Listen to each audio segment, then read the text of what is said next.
Hello, everyone, and welcome back to the Cactus Patch. I am your host, Cactus, and today we are talking about streaming Splatoon events, mainly in the community, but also just overall, maybe in person as well. And who better than to have the one and only Jorian joining us here today?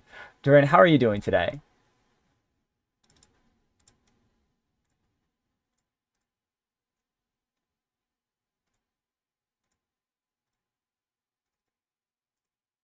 Yeah, streaming Splatoon tournaments, events, that's me. I'm the streamer of all time, what most people say. And even at some lands too, people say that as well. And also, as well, Cactus. I remember like months ago, if you could look back to our DMs, I Mm-hmm. said literally, hey, it would be a good idea if you actually put on producers for doing an interview. It took like 3 months Hey, not to that. No, actually have it happen. to be fair, better than like a year. Yeah, no, that's fair. You're better than a year. So It's yeah, no. yeah. So yeah, it's good that actually you're starting this out now. It's like because you already had a staff last time, Mm-hmm. Falco many times, and Mm-hmm. JPEG was like a long time before. So now they actually branch up to other producers. It's time to go on the producer train because it's the time. Because right now as well, CCH has ended, Mm-hmm. Moody is ending soon, and SAC is like halfway into the season as well. So we're Yeah. almost at the break period to get more producers to go on board if you want to talk to them. Oh, absolutely. And it's so funny. From when you messaged me about that, I have a note in my phone. I didn't date it. Hold on. I literally could pull it up and say what I put. Hold on. It's loading. Yeah, I literally called it podcast idea, get production staff, land staff, and high figures in the community. And that was literally all from your one DM. I was like, wait, that sounds like a baller idea. And of course, like this start of the year, this first, I guess 4 months we're officially in, right? Pushing into the fifth Mm. month, has really been very, very eventful. So it's been full of having a lot of very important behind the scenes figures. Of course, now leading to you being here. Now instead of like the TO side of things, more of the streamer side of things, right? So Yeah. that's what we're finally making happen. Like you did say, a lot of these events are ending eventually. Popgun keeps making fun of me of it. We'll get Popgun soon. For all the Popgun fans out there who are here today because there's no Popcast, he'll be here soon. Don't worry, we'll make sure it happens. Yeah, but the funny thing is, we already know from like 2 weeks ago that you are going to be on the podcast to talk about Gomel and not a Canadian. I can't believe you. How can we instantly a Canadian's job to talk about Gomel on our Canadian land? I can't believe you. Listen, I will have nothing but fantastic things to say. Sure, coming from an American.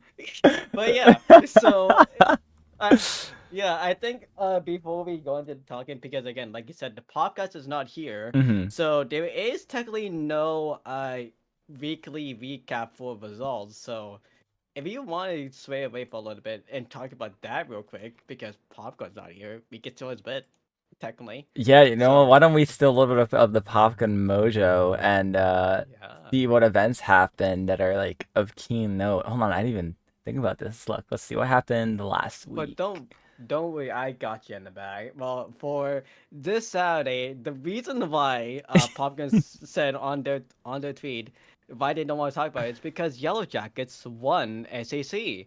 Surprisingly, it's Dio, Storm, Sig, and Kami. Sig, you should know because Hmm. I follow commentary for Paddington and Dapple. Storm is for the photographer, and Dio is a TO for Sunset Surge, who yeah, recently did come out and also said about the next land for Sunset Surge is going to be in June 28th, if I remember correctly. Oh, Near very by the end of the month nice. in June. So yeah, In the Zone happened on the same day, an hour earlier. Tung Tung Tung, which is a basic EU pickup, had one. Greg, Hmm. Walk, Soldier, and Yeti. And also, funny enough, funny enough, the Div X finals was supposed to happen that day, but because everyone wanted to play in the zone, it got rescheduled from the Ink Cup, Minecraft Bedrock Edition. Okay then, day one. Yeah, day one. Tiff is a known name that you want to know about that. Well, Tiff is a low level Tiff, so yeah, congrats to them. Trending Cup 5 on Wednesday, streamed by CKK, my goat. Another actually French pickup, PSG won. I think they're a team. who knows? Mickey Mickey Beam, Chick-fil-A Destroyers. It's literally the weekly Warriors who won. Mm-hmm. So yeah, it's Hawashi, Liam, Kiki, Tico, and Argo. Hawashi coming back by the way after like a 2 month break, and Paling Pool, Tom Morris won in the back of reset. There has been 5 back resets in the past 5 weeks, by the way, for Paling Pool. That's crazy. Yeah, so like we can go into that as well, like as we continue on to talk. But the timing on that, having 5 weeks, as a person who's like been here for a long time, like for calm theater for the audience is good, but Mm-hmm. but for someone that's like a streamer who comes in like in every single week, like you do not want to do a back reset Yeah. because like it's tiring mentally. Mm-hmm. You'll be here for like you here for like 5 hours. Usual tournaments is 4 hours, but that's like could be like 5 hours, and then the tournament was delayed by like 20 minutes because of a set. I'm gonna get super close to my mic because Hammy just said about it. But yeah, that is your weekly recap. Stolen from Popgun. Thank you, Cactus, for letting this happen. Absolutely. I'm also gonna raise you on my end just in case so you're louder as well. Raise me to 200%, and then you get ear raped. But once if you want to, 180 would be better. There we go. All right, perfect. There we go. All right, perfect. And then on I think the only thing that I really saw on the side of the Ludi things, at least that happened relatively recently, Division 2 finals that Popcorn actually got to commentate was won by Durburger in a 5-1 win over Loxier. Division 3 being played as right soon after, being won by New Information, winning 5-2 over Dreamy Wave. Oh. Scanning over to the Splatoon tourney server for notifications to see what else maybe got streamed this week that I maybe missed. We had apparently a Game 9 in Division 1 semifinals. So let's go over to Division 1 semifinals and see. That was Regular Show winning 5-4 over J Blast on the other side of the bracket. They move forward to fight Serotonin, who won at a previous match against ASC Ryu 5-0. Did you just say Div 9? Game 9 Division 1. Okay, good, because I heard you say Div 9. Oh, What? yeah. That would have been funny, but honestly, like, my thing on that, for the Div 1 Game 9, thank you, Falco, for subbing in for that, because I fell asleep doing this. I fell asleep and accidentally, and Falco came in and clutch to stream that, and then I did the 3 p.m. So yeah, thank you, Falco, for doing that, for me having soda and passing out because I was playing MonsterCon at 5 a.m. Yeah, basically, yeah, no, there's funny tablets like at the stream outside. There is other stuff we do than streaming. Don't worry, we have a life. It's just basically a late night because yeah, our afternoons are busy. So yeah. I know, absolutely. Listen, sometimes even the greatest need to rest a bit. Yeah. Trying to see what else happened Ludi wise that I missed. Let's see. It Five looks like there was a five threes. Division 6 semifinals. It was Cosmic wait, is that Cosmic Cherries. Cherries? Yeah, Cosmic Cherries Cosmic versus cherries. Singularity 5-3. W Cosmic Cherries. Um let's see. The funny thing is about Cosmic Cherry as well. They won Low Inc. in 2022. Oh wow. And then they came back. They're like one of the Louis teams now only. They don't play in Low Inc. anymore. Oh, So okay, okay, got you. fun fact about that. Let's see. We had Oh apparently yeah. Division 7 semifinals. Mhm. Let's see who won Division 7 with that for the semifinals. It was Rainfall versus, well, how do you say that?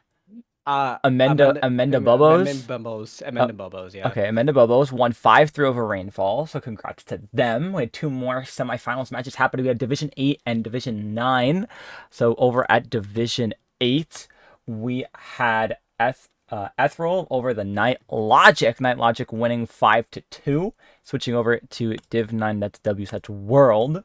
You had Shadow Ancients versus Siphonophoric. Siphonophoric won 5-3. So a lot of not want to say super close matches, but a lot of ones that at least weren't a sweep. So congrats to all those teams, and that was your weekly recap by Jorian and Cactus. Well, one thing before that, saying on Ludi's side, if you look at Div 10 America, Splatophobe and Invaders, if you recognize those team names, why are they in Div 10? These are well, Semino to be called out for sure. Semino is an OG player back in 2019, but back in 2020 in Splatoon 2 days, and they Mm. went Div 5. And I think the rest of the team as well went Div 5, but they're all working at Splatoon Stronghold because technically Semino is retired. And Invaders, from what I heard, is someone stole the Invaders name. Oh. It was like a Mexican team that stole the name, and they got higher them than the original Invaders. And this is the original Invaders team with like a Div and a Div 1 player as a sub as well, but it's the OG Invaders. Mm. Why aren't they in Div 10? You ask a very good uh, question there. honestly, like, well, that's I was honestly like kind of pissed inside. Like, why is Invaders at Div 10? But yeah, now that is definitely the weekly recap finished. So now we can continue with the podcast. Yes, absolutely. That all right. Well, you know what? Hey, Yay. we'd love to having our own recap. Hopefully, Popkin appreciates that. Obviously, probably stuff we missed, but hey, we're not the usuals at this. We're new. Yeah. Switching over to us though. First question I always love to ask every guest I have is, how did you get into Splatoon? So how did I get into Splatoon? Here's the funniest story about that.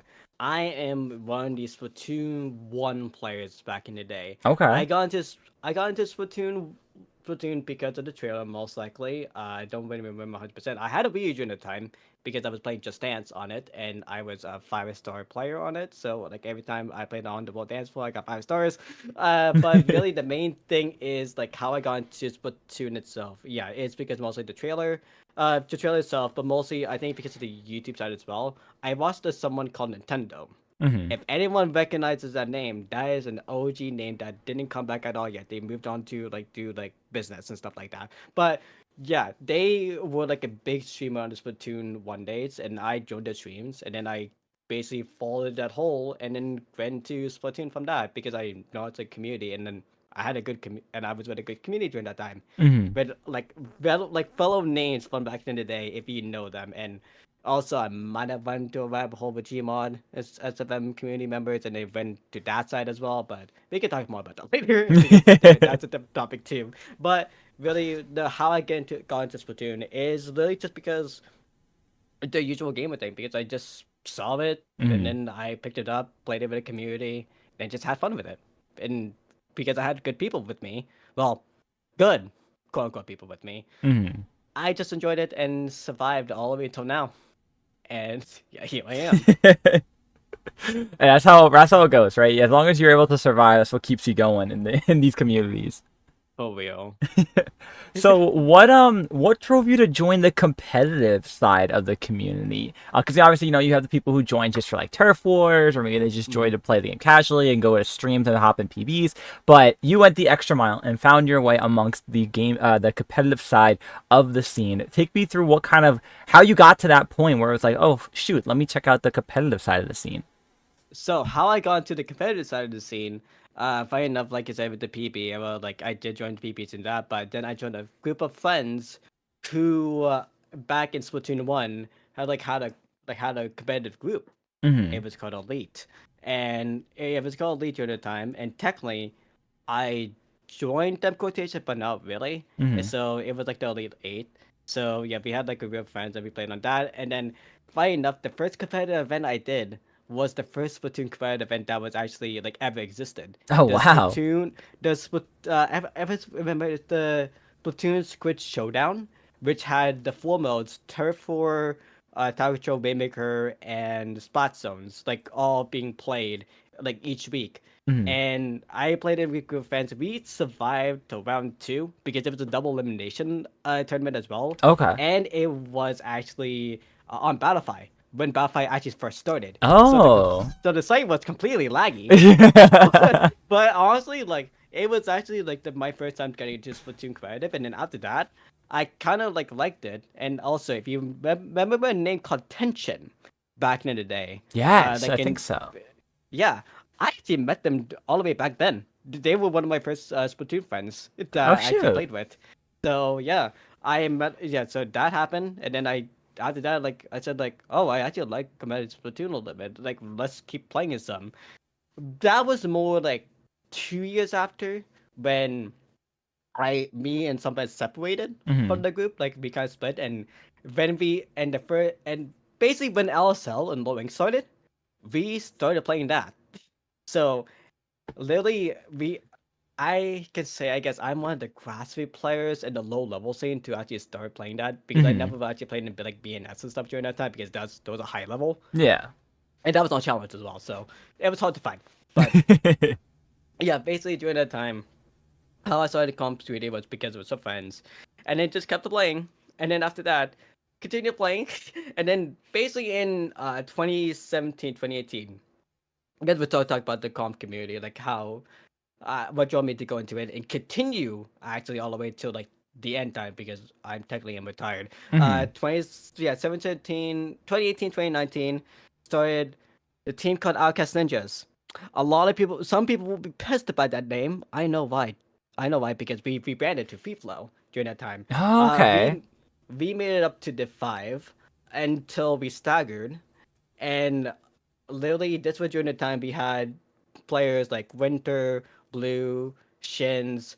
Some people will be knowing from the LSL, TOing Sunny was during that time as well. I'm not going to name one of the members because they're my ex and I really don't want to say it, Yeah, but absolutely. they got me trauma. So yeah, literally that was one of its players as well. Junior was a player. They quit, and I feel like I'm missing someone, but I'm not really. And also, a player called Dabby subbed in for us for Loink back in the day. Squid, if you saw us playing Loink in SOS, they were someone back then. They were one of my OG friends. Ruby is my OG friend, who is actually an IRL friend as well. We were in the competitive spirit together, and PokeFan Z, who is a Smash player, competitive actually. I think like maybe it's like top 1,000 That's pretty good though. in Wow. yeah, like all of us started together in like 2019, 2020 Hmm. during that time before we branded Free Flow in 2021. And with that roster, we had JJ, obviously recognizable umbrella player, Hmm. who is the captain now of Free Flow. Cakes, fun enough, was our sub player for Outcast Citrus and Free Flow because we didn't really know if Case wanted to play with us because Case had a team before, Hmm. and how I actually got Case to play with us a little bit more was because of Launch Point Trap Cup 6, if I remember correctly. We were on it. Me and Case were on a team together with Leaf and Lycan. Hmm. Those Leaf you should recognize from Blue Moon, team that was playing in 2023. We played in Launch Point Trap Cup 6, and we won that, battling recognized sniper player Aisa and Pixel Hearts, funny enough. Oh So no way. yeah, yep. Me and Victor goes way back then. No But yeah, way. but yeah, yeah. So Parks is another player that got Hmm. picked up after I left as a recognizable backline player. Shins still plays, but actually is retired now as well. And Blue comes in and comes out back and forth, but Blue mostly is going to be playing Momocon as well with Fiflo. Oh And nice. then there is Swish, the last player on Fiflo that is on the active roster today, Hmm. who does play Tentabella and was a part of Light of Lear, and also is an Osu player, but doesn't play Osu anymore because they don't have a PC. But they are grinding sound full text at your local arcade called Zenith Arcade, if I remember correctly. No, like honestly, there's fun so many times and it's so fun. You don't know the atmosphere or the community that the random gaming scene has that is Splatoon players as well. It's crazy. I think that my first real like look at that was when I went to Genesis X, and there was a handful of Oh, Splatoon players that kind of kept glancing over or huddling around the stations that were there because obviously everything was just in like a big warehouse pretty much. So of yeah. course the Splatoon setup was right next to the rhythm game. Yep. So we're just looking over at. I just look over. I just see all the like a good chunk of Splatoon players just kind of looking over at it. I'm like, I think that was my first time. Like, man, like it's really cool to see just Splatoon players sometimes just have the smallest like interest in other things and are all they just happen to be here at the same time for this. Yep, the weird thing is they're not also at the event, unfortunately, Mhm. but also is cool and also was actually at other events too. So you also better be here soon, but who knows? But also, actually, I did forget to mention, if you talk about lands wise, this might be a conversation earlier, but my first land was actually in 2019 at New York. LIS was 2019, if you remember that. I think that was before I joined the community, so I don't know about that. It was when Andy was playing, when Pika was still playing. Okay. Milana was actually commentating with Dude during that time back then Hmm. as well. Dude was actually playing Guitar Hero with someone else I forgot, That's but kind of basic. I like that. That's cool. it was really funny. Like I saw Dude playing with someone for Guitar Hero, and then I was just there in the corner, like I wanted to say hi, but I was too scared. Like I was just like lurking and then Hmm. playing Group Coast on the side because it was nearby as well. And then when they looked at me, I just panicked and left. Uh, but yeah, during that time too. No, honestly, I'll get to that later because that is a story if we go talk about lands. Hmm. So I'll get to that later. Yeah, absolutely. You got it. Um, so you played competitive up until about the release of Splatoon 2, right? A little bit into the middle of it. And funny enough, I played Splatoon comp until Gridlock won. Oh, okay. Yeah, because Gridlock 1 FIFA was playing with me. And after that Gridlock, when we took a point off Hunty's team, basically the guys knew that I am out of it. Like Hmm. there is something wrong with me and I can't really continue. I'm definitely staggered. Hmm. And it was hard to swallow, like for the first couple of months. But after that, like I actually like accepted it that it makes sense that I actually was staggered because yeah, I'm not playing too much Saturday anymore, and at the same time, I was focused on actually getting going into work again to get money to wants to go to lands, funny enough, Hmm. and also playing Osu as well. So my full mindset was not focused on Splatoon anymore, and also because of that certain X as well too. Yeah. So literally because of all that, yeah, no, they knew that my time was up, and even if it was hard to swallow for the first couple months, I agreed with it, and they knew my heart was in protection as well too. So yeah, it kind of came full circle, and just they helped me lead to where I am today as well. So that's great. Yeah, no, that's awesome. It's really good that you were able to have the support still, right? Because there's a lot of times you see things like that, or just it's scenarios where um you have players that have a lot of drive, but unfortunately they're not just able to because they have a lot of other stuff going on in the background. They're not able to put the full grind to constantly keep improving, and because it's a lot, it takes a lot on you both mentally, physically. But it's really good to see that you were able to have a support system through that with the players that you played with as well, not just having to Mm. find another support group. It was like those same people that were like, "Hey, like we love what you still do," and like, we're still here for you if anything. Yeah, basically, like that's a good thing if you have friends from back then that's still here now who doesn't quit on you. Like basically, who still plays with you or just still hangs around. Like if you have a community, Hmm. that is just basically the main thing. If you have a community with you, that you have general some connections with, that helps you continue to drive and actually leads you off like when in a well off state though, so mentally you don't get like screwed over. So Yeah. yeah. Absolutely. So you played competitive up till Gridlock. So when did you start into the I wrote down of TOing, but when did you really start like getting into the production side of things? When was the first kind of like interest you had where you wanted to start learning and progressing behind the scenes? So, and the funny thing is, even though you were TOing, they're actually following in the same suit. Because actually, I did do TOing for some events back in the day, and some events like in the nowadays as well that some people might not know Hmm. because it's in casual sphere. But TOing and streaming was during the time during the start of Splatoon 2 era actually. Okay. Uh, if you talk about Splatoon in general, there is a tournament on YouTube that has as a French stream or I think the Mexican stream called New Teams International Cup. That was the only like low level international event, just like Region Rumble or stuff like that, or Hmm. then that literally had like top low level teams battled off during back then in 2020 in 2020 I think or 2021. If you look at that stream for finals, there is someone called Dark Ryan.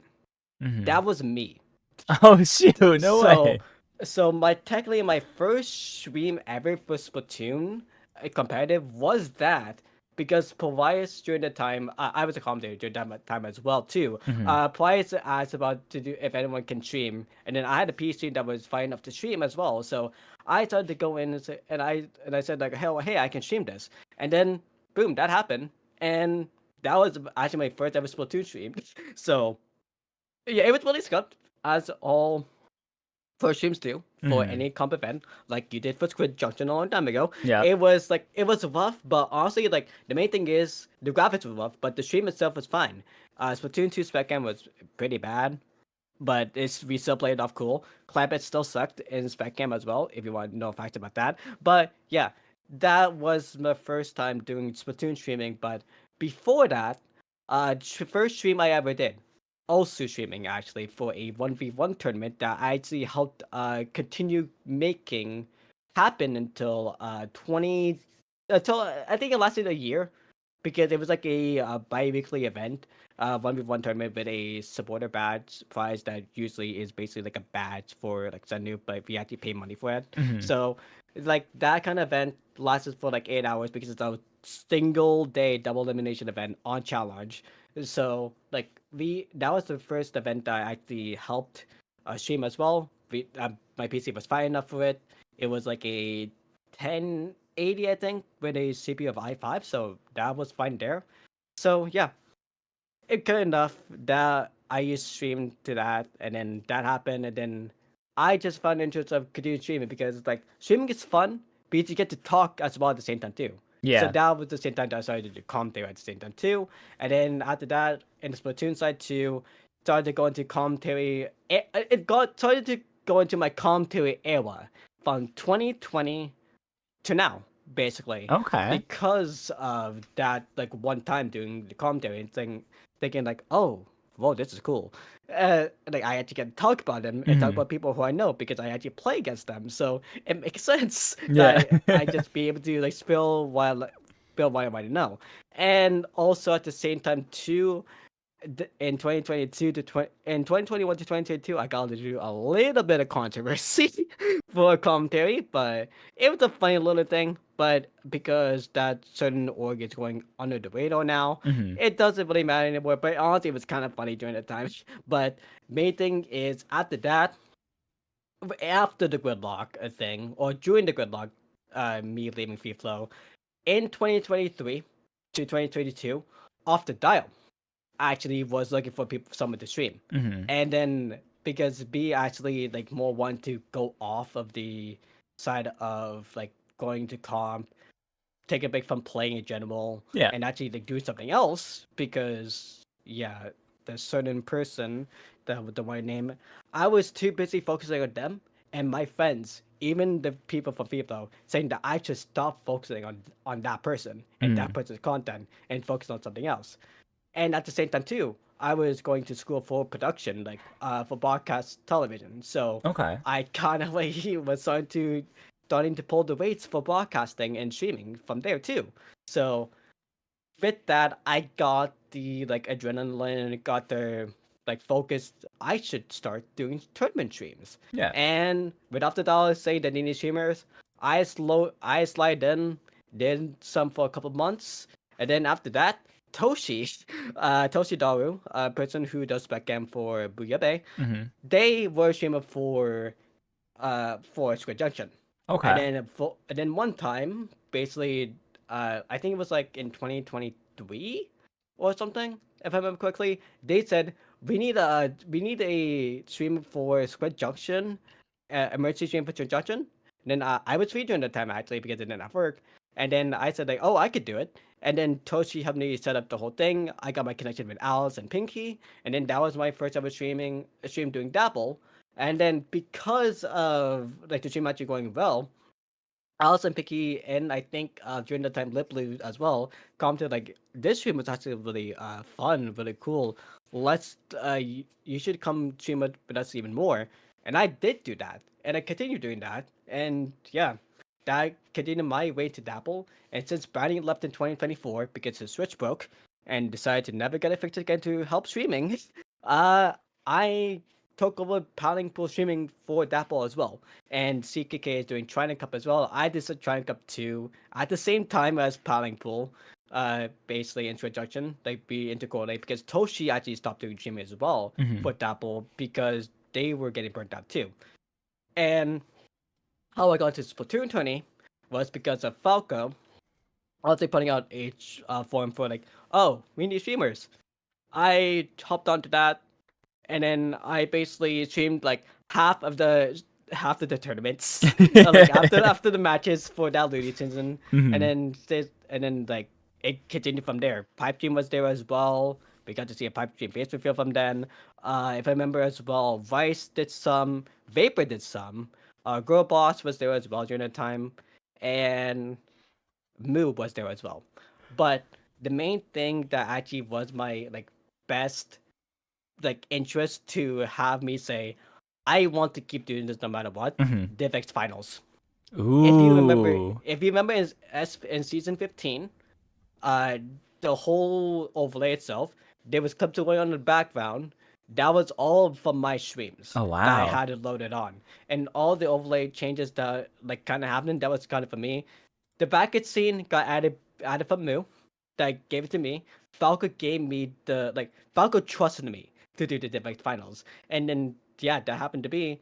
And at the end as well, I made the credits for that, and then yeah, if it's like basically kind of like a heart project that happened really well. Hmm. So yeah, because of that, I decided that I wanted to keep going and have an ego now of being the Splatoon champ of all time because of that. Like basically taking the second step forward in the scene. And Hmm. honestly, I feel like even though if it's egotistical, I feel like I'm up there now with Ellie. Like me, Ellie, JPEG, even though JPEG's retired, Hoenn, well, no, not Hoenn, Inky is up there for sure. Hmm. Justin is there as well too, and CKK is there as well too. Because we'll basically like we're the only active streamers who actually still stream events. Same as Black Cat as well. But if you look at Under Pressure, they're getting new streamers as well. So we're hopefully not going to be alone. Just finally, we get to take breaks. Yeah, no, absolutely. And look, I think honestly it's a fair thing, a fair place to put yourself up because I mean, I don't think there was it's rare that I watch a tournament or I see a tournament where you weren't at least for a long period of time back then where you weren't the spec cam person, you weren't helping stream the event for whether it was from Dapple or maybe it was helping out like IPL or of course with Toon Tourney. You were Oh, pretty much like everywhere. So it was really cool to see a familiar face when it came to a lot of the streams we were seeing. And it helped kind of pave the way of like, hey, like, there's someone who's now a veteran at this that is going to that has perfected the form in a sense. yeah, but funny enough, Cactus for IPL, I actually never streamed for IPL. Oh, really? Okay. Other than the trailer for SAC before this season. Got That it. was the Okay. only stream that I did for IPL. Everything else, I could have had the chance to do SAC, but I was busy with work. But maybe there might be, you might see me doing a stream for this SAC season. Who knows? I'm just saying this as an open ended because most likely you will. Yeah, no, absolutely. I'm Well, hey, regardless of even if it's not on IPL, dude, you're still pretty much covering, if 70% of the community in areas for streaming. So, mm, first, I want to say thank you for all the effort you put in for doing stuff like this and really, paving the way for what a stream should look like. Because now this is obviously a point where now we're at a part of the year where a lot of things are slowing down. You have a lot mm, of events that are finally ending. And this is really the time of year where now we might see a lot of people breaking out of maybe school or, working a little less. And they want to try their hands at me stuff like this. So, you're able to really have that knowledge and share that experience. And of course, what better way to also share that experience than here as well. But it's really cool to see how far you've come and the types of things that you've been able to stream. Like literally, and all the barriers I had to like bounce through to actually like do streaming, like to have the mental Hmm. enough to do streaming. Like it sounded like a bad thing when I said like to have the mental to do streaming, but basically like if you have a vibe that is like good enough, like like, oh, you're having fun, or the comms are having fun, you are having fun. Yeah. But if the vibe for commentators like is like not really that fun, like they're just like kind of chill enough, or they don't know what they're doing. Hmm. If that happens, like as a fair note, just honestly have something on the side to keep you entertained. Because as a streamer, you are the one that have is like literally running the event. So it's could be stressful. Like it's mostly it's for stressful for a lot of people, but the main thing though is like you can have auto spec on the whole time and no one will notice because the scoreboard is covering that screen. Hmm. Like really all you need to focus on is just putting in the right score. If you want to do replays, because again, like you said, replays is now technically implemented in every stream because of help from me Yep. and help from also Falco as well, because Falco kind of started that as well, and Ali put it on the side as well, not UP, and then it basically became a thing altogether because of that. So yeah, thank you Falco for letting that exist. So yeah, literally because of that, the replays now exist, and if you want to do replays, you can do that, but you don't need to do replays if you don't have the specs for it, like if you don't have the time for it. If you don't have the actual way to do any replays to do it, just go with a regular stream. Just go from the map screen, the game screen, commentator screen if you have any. Just go between those three, and then you'll be fine. Like you don't really need to be like going all out for it, or like be super into it as people think, because the only thing that you have to be super into is just like making sure everything going on time, watching the bracket really. But if you don't have like a bracket manager with you, you'll be on your own. But if you're like a new streamer doing that, or if you're like in under pressure or an IPL, Hmm. or even doing Trident Cup, you will have a back manager with you to help you hold your hand. But like for Squid Junction as well, well, this Squid Junction doesn't really count. But for like Paddling Pool, Hmm. you for me, I'm on my own. But the reason why I'm on my own is because Alice trusts me, Pinky trusts me. Hmm. Like they know that I haven't know so much about how to run a bracket, like how to go on schedule, that they know that they can just leave and be fine with it. And Yeah. if anything happens, I could just call them, or the TOs will call them, or AKA actually the players will call them, and then say what's up, like if anything is happening. But Yeah. really, the main thing is like if you want to do streaming, it's not really that hard. If you have the PC for it, it's not really that hard. The setup wise might be a little bit hard, but you just need to have the mental for it to be in a good vibe, in a good environment. Like you don't need to be there 100%.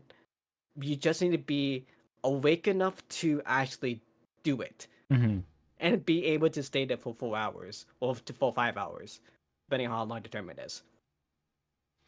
Yeah, no, absolutely. You gotta have that I forgot the term that's used so much for, but Tolerance, yes, tolerant. resilience. That's it. Thank you. Yes, you have to have the tolerance to be able to handle, being able to sit that long and keep yourself occupied and be able to handle that much consistency when it comes to all the games that you have to be handling, plus any times you have to switch, like you said, switch the scenes over, switch over for Mm-hmm. the games, change of commentators, right? If you end up streaming a lot Mm-hmm. the entire event, you have to be able to know what you're changing and going Mm-hmm. forward. And of course, like you said, the dreaded bracket resets that for players might be fun and interesting, or for the viewer it's interesting and fun, but for the streamer side it's like, please make this quick.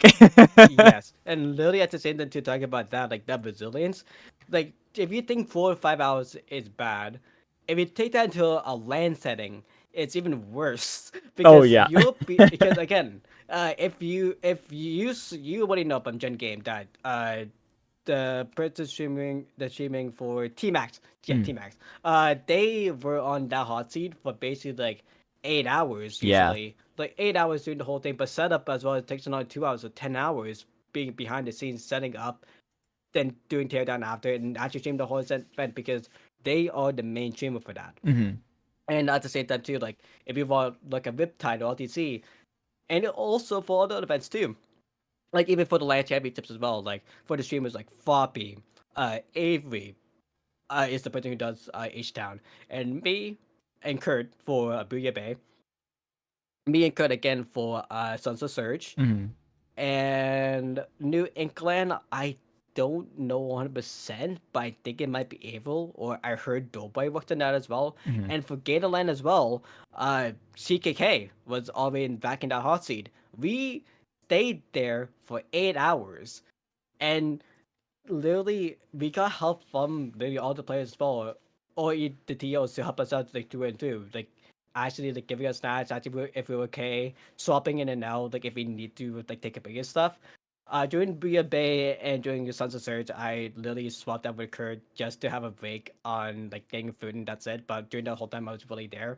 And but more importantly for us, Booyah Bay actually, well, all of the Sunset Surge because Pepe was being the go and Jojo being the go, like the people who were TOs or like friends with me, like, and even like some of the new people as well in the community. When I talked to them on Sunset Surge, like I like we got to communicate with each other, chilled out, and honestly, because of that, on the day of, they actually just came to me like, "Oh, hey, have this, like this to keep you alive during the whole event, during the whole stream." And like for Be a Babe, like I was saying on that as well.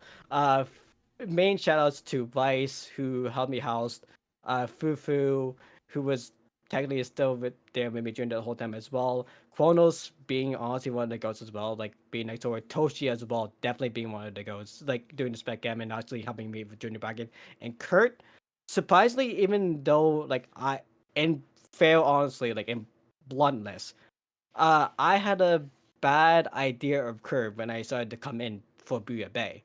But when I actually went to Booyah Bay and helped with production on there, Kurt is actually like it's a mystery, funny enough, Hmm. because Kurt has a background in Pokemon TCG. Okay. And literally this is the first time doing Splatoon.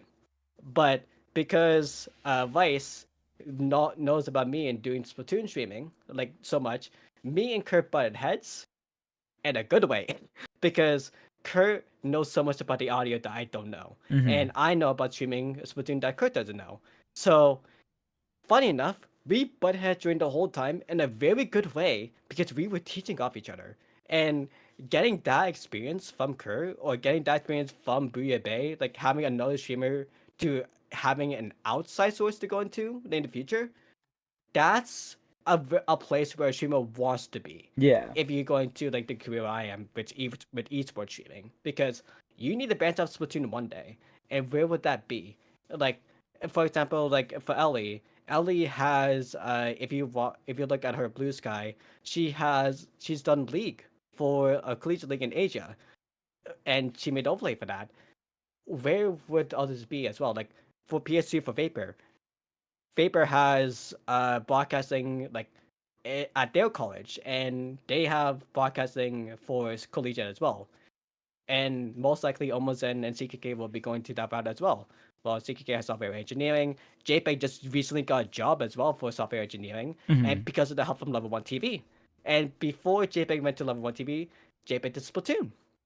Like, basically, that's the thing. Like for streaming is, if you take one step here from streaming, where do you want to go next? And when we go to BFA, her helped me out so much. Now I have a connection there, and maybe I can maybe help with Pokemon soon enough one day. Who knows? Yeah, no, you never know. And that's one of the most important things in this kind of field when it comes to production overall, right? Not even just esports, but in production in general, is having those connections. Because a lot of times they say it's not what you know, it's who you know. One And hundred percent. yeah, yeah. So it's good to have that kind of build up of people you're able to make those connections with, and also be able to either help out or get help from. So you're able to continuously, find work in general, or be able to branch out if you're always interested into other things. 100%. So literally in that sense, like if you want to go into production like as a streamer and want to continue as a streamer for production, like you can take courses for college. That will help you in some sense. But if you want to go to esports, like esports is the future. We all should know this by now. And in some years' time when competitive like has more of a footing, they would want to do more streams on it. And they need to find people for that. Yeah. And if you might be the one who's to step up for it, if the time comes, that's the main thing. Hmm. No, absolutely, and this is what is honestly doing it in your spare time is a great way to learn. Like many people are always afraid to take that first step to try to learn it themselves because they feel like you need like an education first to back it up. But many of the people that you see nowadays that are starting to get into it or really have it under wraps of the knowledge they gain from it, it's because they just started doing it for fun. right? They just Yeah, decided to take that leap, like, hey, let me download OBS or let me download Streamlabs and let me just mess around with it, right? Let me just, yeah, have some fun. And it's even better if you're able to do it for like a game you love or that has the a streaming background tied to it, like Splatoon does or Pokemon does, or other games like you've mentioned before, like League, or especially like games like Valorant that are really popping off now too. Like they all have those kind of production areas where it's like the communities probably have their own smaller tournament that they want to run, and it's mhm, always a good idea to just, hey, if anything, go on in and just ask if you can even just see how it works, because mhm. I'm sure more they're more than happy to get more people into it.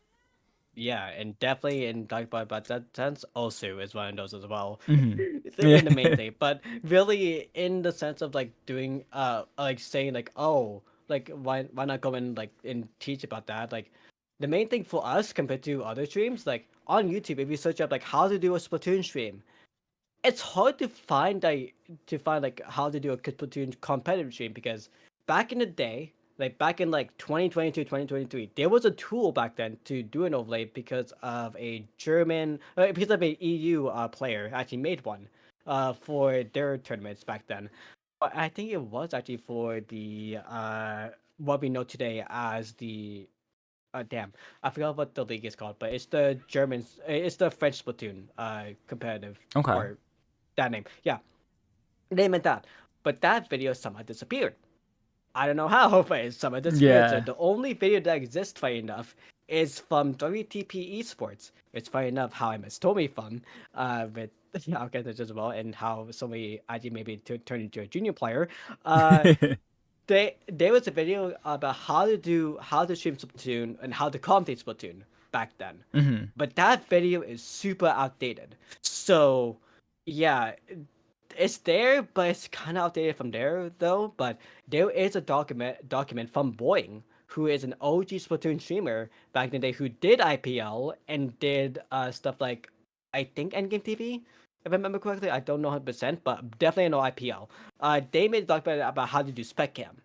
So if you find that document, it will help you worthwhile. But anything else that you want to like learn from it, there's nothing of that exists. So someone should make that soon, and that is going to be in the works. I'm saying that right now about how to actually stream Splatoon today. Like how to Yeah. do shits.io, how to do shits.io. Technically, Nate did do that already with Ellie because Nate did put out a video about how to do the automated scoreboard with shits.io because Nate actually made a tool with help from Ellie, Z, and Falco to actually get that onto your stream.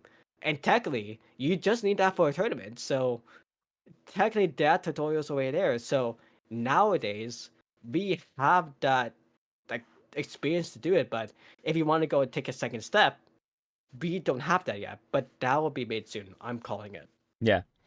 Absolutely. I think I remember since you like were on the topic of like things that were made, I think there was like a server made for commentators or new commentators and experienced commentators that could just kind of go in there and ask questions and have resources available. And Mm-hmm. I think they were talking about trying to get a video made by it, but I don't think anyone's been able to kind of like uh kind of jumpstart it and make that make the steps to getting there to making it a video and pushing for it, which hopefully soon. So that is the Splatoon Broadcaster server, Yes, yeah. created by, helped by Pat. I forgot who the other people who made it, but definitely know Pat is one of the head people who made it. So because of that, because it just actually relaunched a year ago, actually because of Pat. So it's a good start for commentators and actually for streamers too, and TOs as well to like to know how to learn actually how to stream, how to do commentary. But again, all those need to be updated because it's been so long. But also, the Splatoon Stronghold has a video about that too, about how to like get into commentary as well, if I remember correctly. So Mhm. yeah, there is new resources, but not fully fleshed out yet. But it will be here soon. And that's something that a lot of people that are going to be interested in getting into the background of things rather than just being kind of the player, now helping on the production side of things. By all means, there should Mhm. be excited to look forward to because it's going to be a lot better than having to just constantly ask different people. Instead, it will be in one place rather than Scavenge around and pick brains. Yes, and honestly, like we definitely need more streamers, and funny enough, we need more weekly commentators. We do not need more tournaments. We Hmm. just need more streamers and commentators because if you want to have if you want to have a spot, if you want to have recognition of a scene, we need to have streams. Like Charles said in the tree a long time ago, we need to have we need to have more content out there Hmm. for us to be seen. And how is that going to be happening? In the tournament side, we need more streams. We need more commentators. Like having the commentators right now is good, but again, commentators get burned out like streamers. Hmm. We need a break. So yeah. Yeah, the more people that you're able to have to stream those events or even commentate those events, the less burnout will really be had because you're able to just continuously rotate those people out. 100%. Yeah.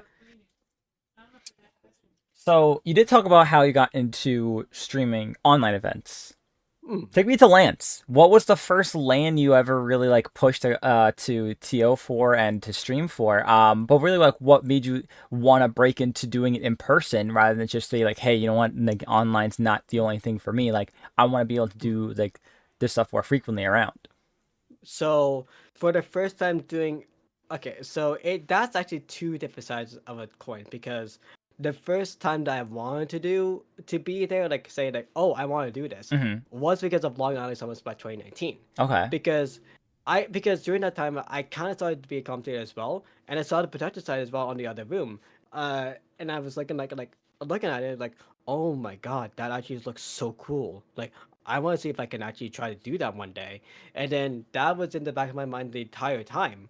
And then of how I started to go into lands was funny enough because of Big Apple.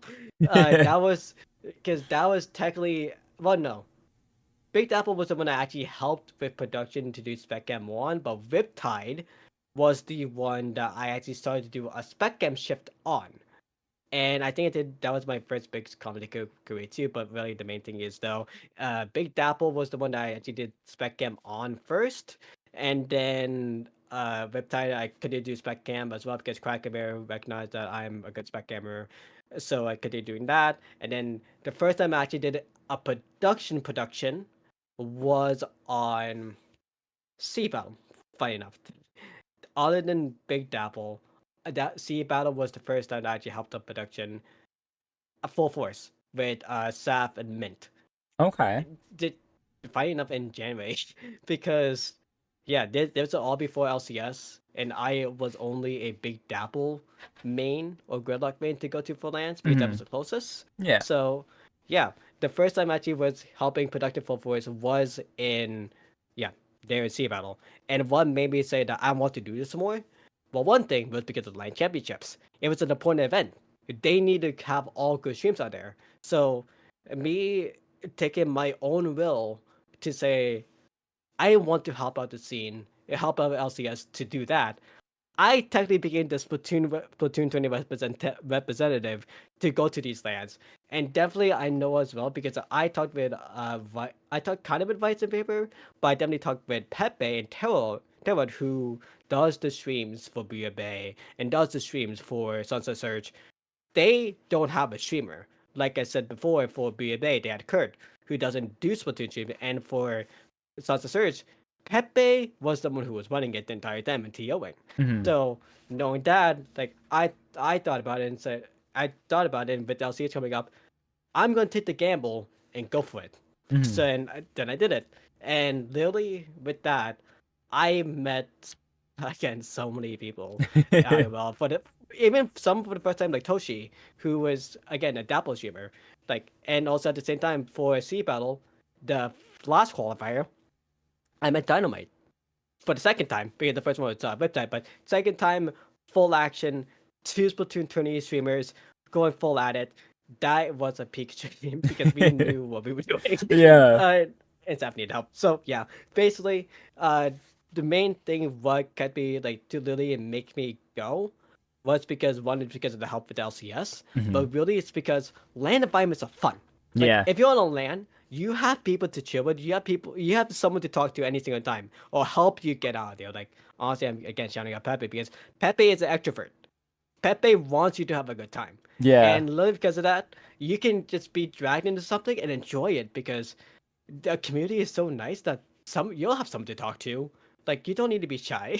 Like because if you're shy, someone will still come up to you and help you out there. Hmm. So the land environment is just great. And like at the same time too, I have to say for Booyah Bay, at the end of the event, Helix, who was a part of No Boys Allowed, an OG player of Splatoon as well, literally just came up to me and said like, "Oh hey, thanks for streaming.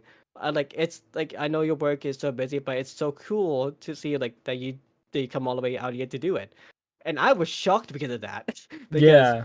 literally like a top player like actually recognizing that kind of work. Because usually for top level players who doesn't know about production, who doesn't know about like streaming, Hmm. they don't care. Hmm. But for the people who actually look at it and actually do care, like they are so nice, and definitely in the line environment as well. Like they are an extra level of niceness that you never recognize. So yeah, I just like to go there and go to lands and help be productive with lands, just because of the vibe.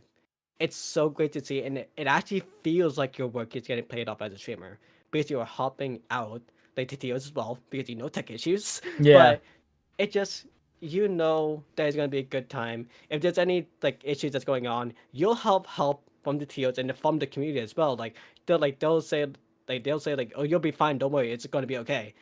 It's like you'll have people on your back to help you on the during the times of measure. Comparing to being at home in your room, being stuck here for 4 hours or 5 hours on your computer, mentally draining. Like Yeah. like it's a totally different alignment, obviously. So yeah. No, absolutely. The land environment is always a fun environment to be in because you get to be somewhere in a public space, all playing, talking, and viewing something that you all are there, and enjoy. And that's Splatoon, right? And no matter what it Mhm. is, maybe you're a competitor, maybe you're just there as a spectator to enjoy, or maybe you're a member of production. You're all there for one reason. That's to have an amazing time at such an incredible event. So Mhm. definitely, a complete different vibe than if you're doing it online. Yeah, 100%. So literally, if you are like want to help out a LAN for streaming, like for the grassroots streaming to be exactly, like get a LAN, New Ink LAN, for Chai Shoals, for Sea Battle, for Booyah Bay, for Sunset Surge, even I think for Vancore as well. Like just go ask to help out because us as streamers, even at lands, we need help because we're most likely all alone, and mostly the TOs are going to be helping as well. But they're busy as hell Yeah. because they need to focus on like the other tables to do score putting as well. So for streamers on lands as well, we need help, and if you want to help, just come ask us. But not we don't bite. No, yeah, exactly, right? You're there to be accepting of any questions had or any help that some people want to offer, and that's I think was which is really cool. I mean, I remember at Big Apple they didn't have a main I think it was the I think it was the one right before the qualifier. They didn't really have a spec cam person, so they just kept rotating people around. They were asking different people like, "Hey, have you ever tried it before? If not, do you want to give it a go?" Yeah, And it was a really cool opportunity for a lot of people to go for the first time, try spec cam and just learn how it works, see how to do it in general. I remember I forget who it was, but I was talking to a player who never did it before, and they were talking to me about like how like they're a little nervous. I was like, hey, listen, I was like, honestly, the biggest thing to watch out for is just look at the top of the screen, look at the bar, and just keep an eye on how those specials are building up, and from there you'll be able to really catch any good plays. And I just remember like from that point forward, like they constantly just kind of kept that in the back of their head and were just being able to capture so many great moments that a lot of the matches and games were being had, and it really changed the outcome whether where they maybe could have just went in blind and just didn't bother asking anybody for help. So um it's it's an amazing opportunity that a lot of people should be able to take full advantage of.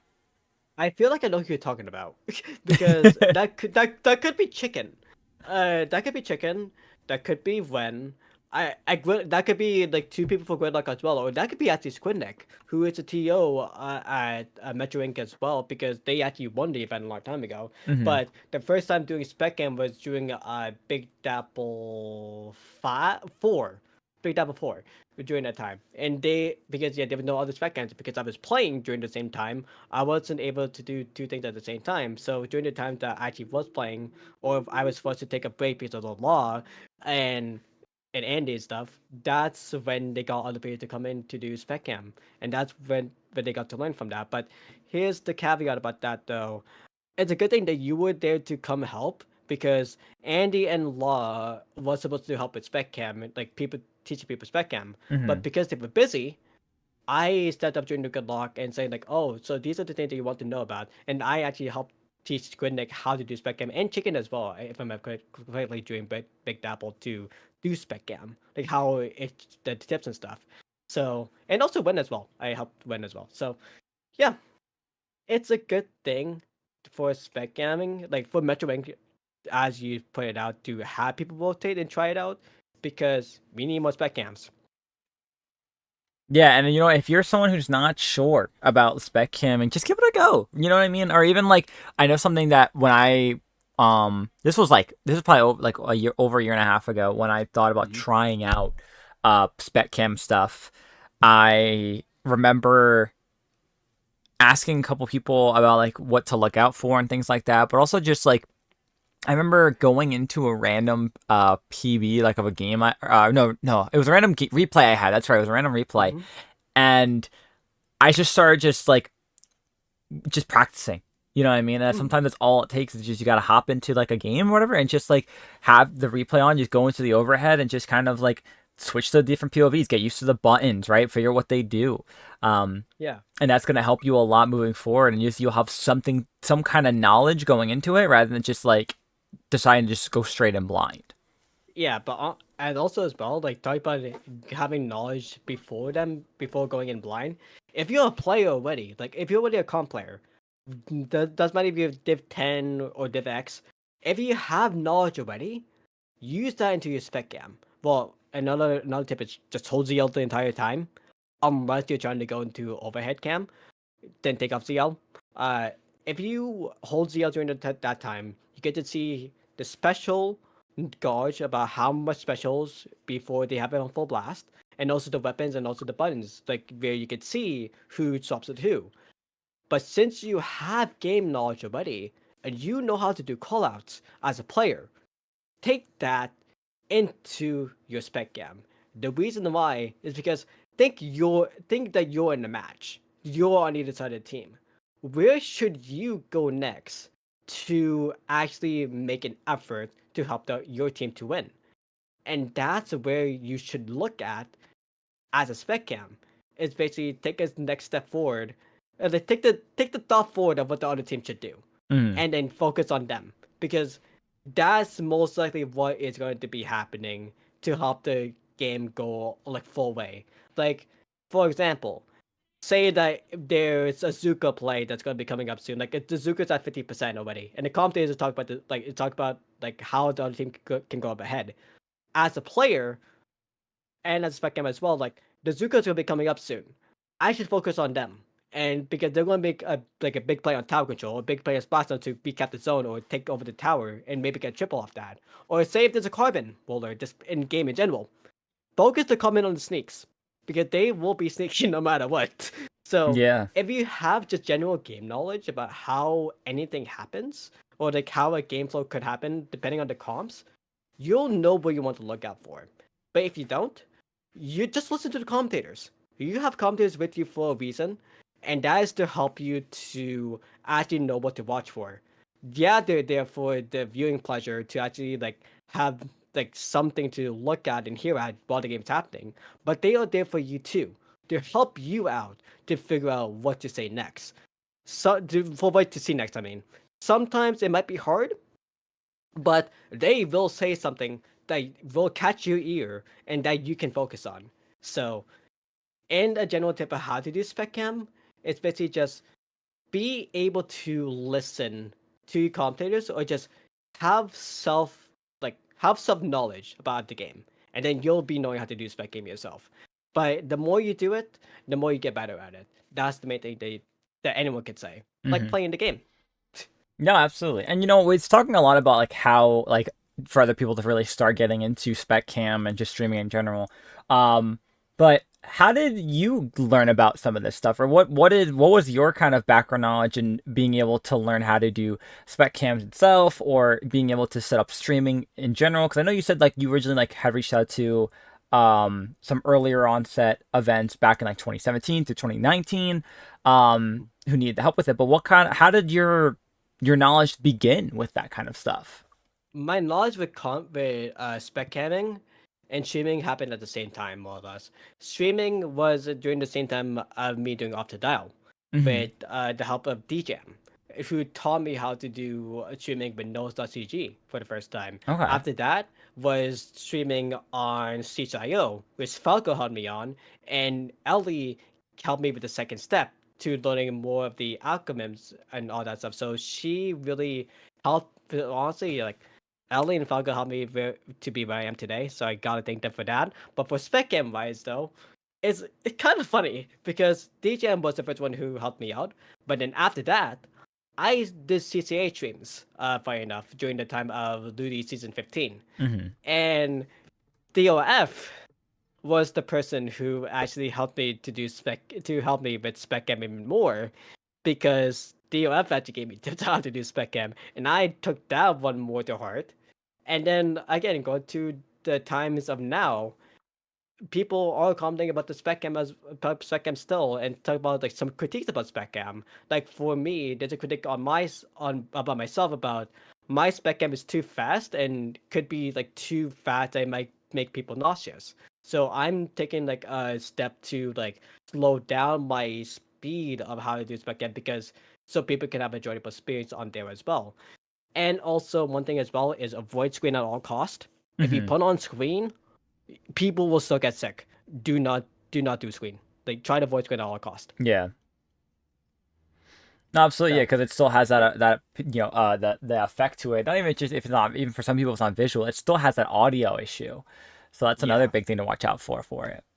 yep, 100%. So that's why you avoid screen at all cost, or try to make it like the game has no screen at all.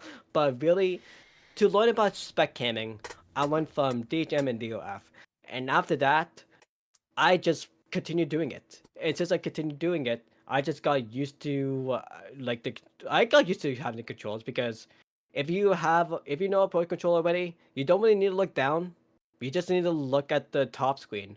But all you need to remember is just the R button, because the R button has your objective camera, your overhead camera, and I think there's another camera, but I'm forgetting. Oh yeah, overhead, like fully overhead, because Yeah. there's free cam, overhead, and objective camera, and that buttons could be a little bit confusing, because for objective and for objective and free cam, you can do ZL right thumbstick down for objective, and then ZL right thumbstick up for for overhead. Hmm. But to do full overhead, you have to press down the R button. You, the R thumbstick, not the R button. The R thumbstick allows you to do free cam. After that, you can hold ZL and up and down to actually do the other stuff. But to do auto cam is ZL and R. Those are the two combinations that don't be said on the in-game overlay itself. You can only find those in the like instructions before the game starts. But anything else, you just hold ZL and just press the buttons that's on screen, and then you're fine. Hey, these are the tips that if anyone's watching should be writing down now, just in case. Yeah, it'll help a lot for you. But for streaming, like again, the streaming thing, how I learned that again is from OTD, going Hmm. to Dapple, going to again Splatoon 30 and Under Pressure. You have someone there for you, like and even for IPL as well. CKK helped me out on that to make to actually set up the overlay for SEC whenever that happens. But Hmm. yeah, you'll always have someone to be with you to help you on that. And like for the whole rundown as well, someone will be there, like that streamer person will be there for you, or the TOs will be there to help you out, like to say like, oh, are you forgetting something? Like, oh, you're forgetting something. Oh, you should maybe switch to this screen as well. That kind of things. Like there will always be a streamer person or a technical person to help you out during the time. So you don't need to worry about that. Yeah. So yeah. Awesome. Yeah. So Next, I want to ask is that you streamed a lot of events, Yeah. plenty that are under your belt now, from once in a lifetime events to events that happen every week, month, day, year, you name it. If possible, what is one of your favorite events you've ever had the privilege of streaming? Okay, so if you look into my on Discord, if you look to my Discord like status thing, my Discord profile, I have a Tony VOD channel. I save VODs in. I didn't update it really right now because I've got to upload some of them, Mm, but the ones that I am fully appreciative about, one of them is the Squids for Palestinian Kids. mm, That one I'm really appreciative about to stream because the environment vibe, honestly, like it was so nice it was so nice to go to, like to was so nice to hear, mm, and that was the first time that I was able to use amp actually, and able to control the music. So I put it on some hype song during that time, and it was so good during that time. It was a hype grand finals with the music. Another one was was a Jawland because they were made by FIFA, made by JJ. It was basically just a fun. It was just basically a group fun team tournament environment that was made for mid-level tournaments, mm, mid-level teams, and we made that happen. Like JJ helped make that happen. Case helped make that happen. I helped make that happen with the stream itself, and Blue helped it with the graphics. So mm, and Sasu helped with that, with the background logistics, all that stuff. It was just basically free flow making a tournament, and that's what we want to see as well. Like for people who wants to like branch out to do another thing, making a tournament that's for a cause, and that's what JJ thought about. And mm. being helping with that, like fully behind the scenes, I was proud to help make that happen, and it went like super well too. Like like the outcome of it was so Yeah. good that everyone like liked it so much. So yeah, that was another thing I was proud about. Metro Inc. Silver Bracket. I made that happen. That was on my birthday, funny enough. The stream, uh, it was okay. I wasn't streaming it, by the way. It was someone else streaming it. But because of Tyrant, because of Craft, because of Lily's team, funny enough as well, based on the name, we got to make that happen because for LCS, if you noticed actually, funny enough, there was no silver bracket streams on any of the streams that happened. Yeah, that's right. Because they were all focused So on the top bracket. yeah, so Lily because of that, we decided, Tyrant, Lily, DM Lily is saying like, oh, we should do a solo bracket like off stream because we didn't really make that happen, and because we swept both our teams, both our groups and servers. So we decided to make that happen.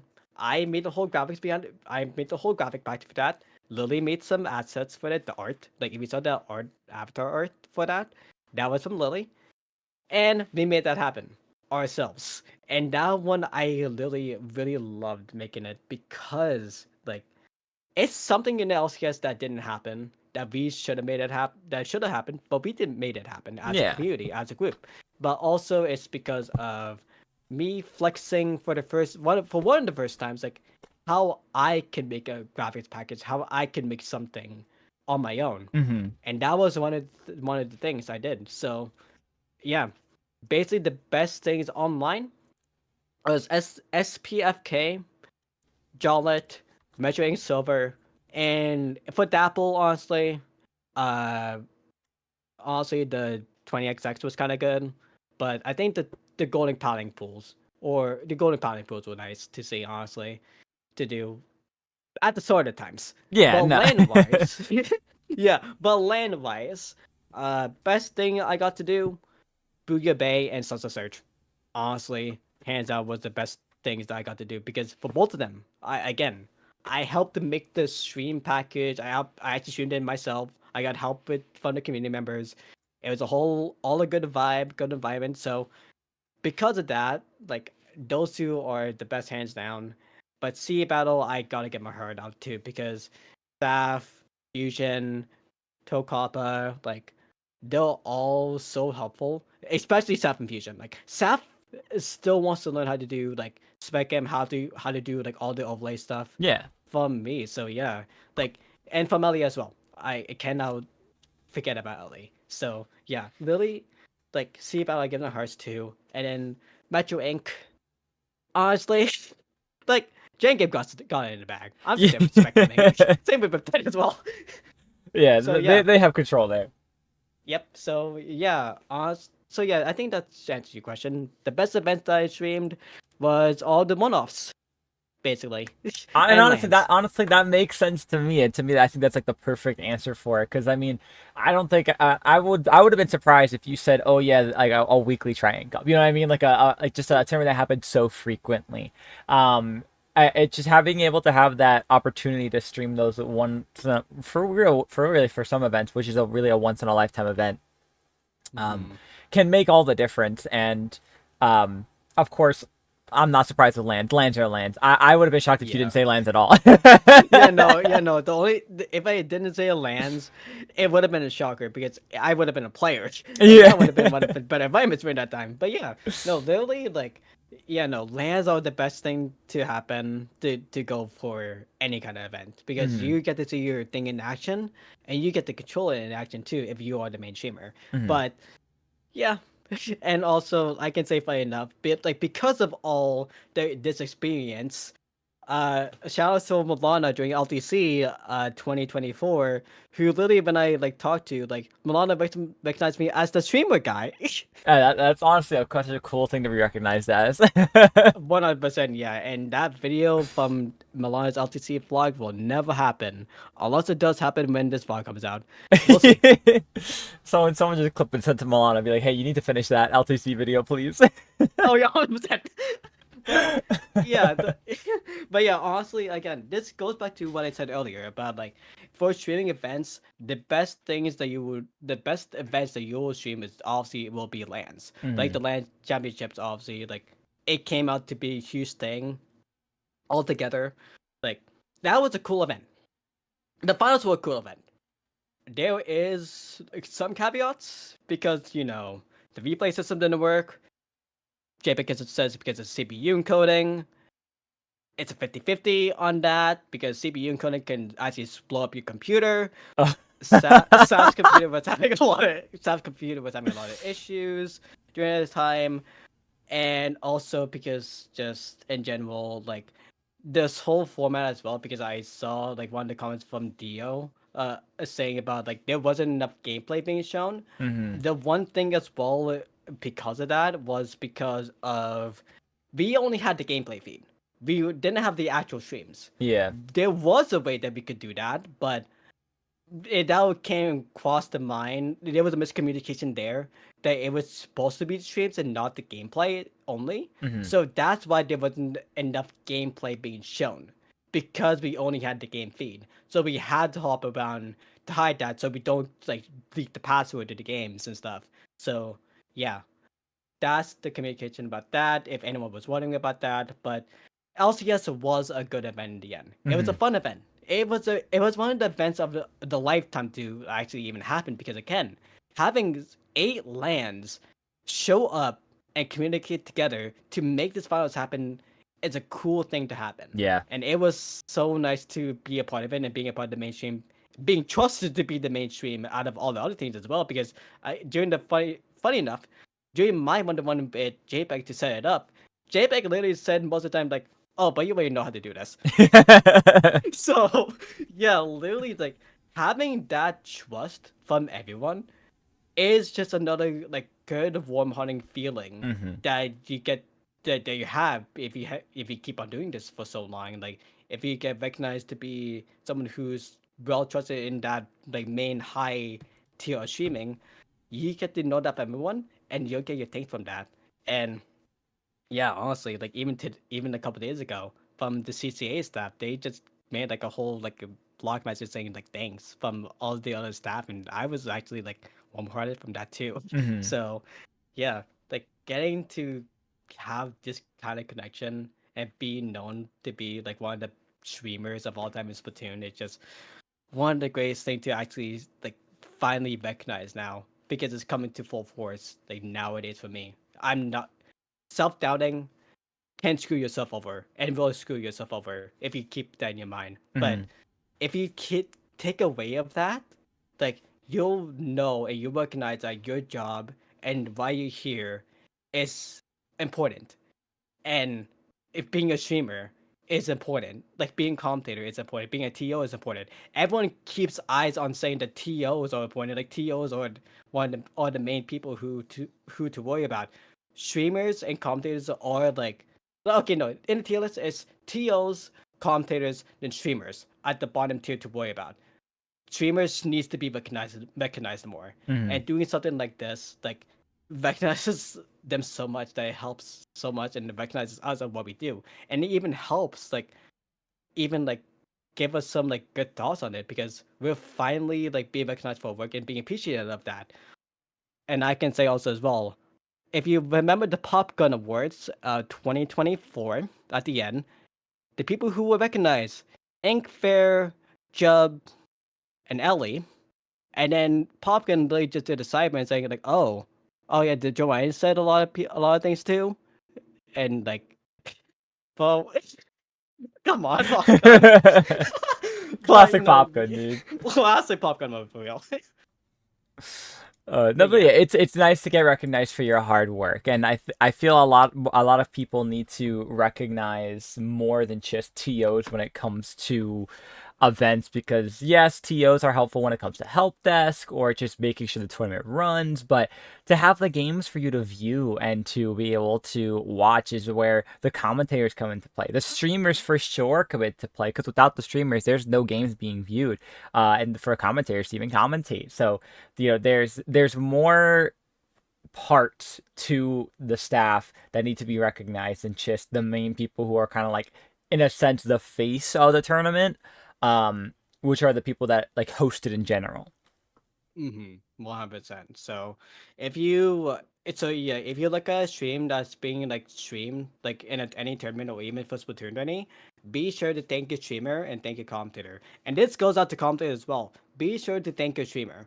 Just because some people don't do that. Hmm. So remember to do that because they take their time to be here to put out this content for you.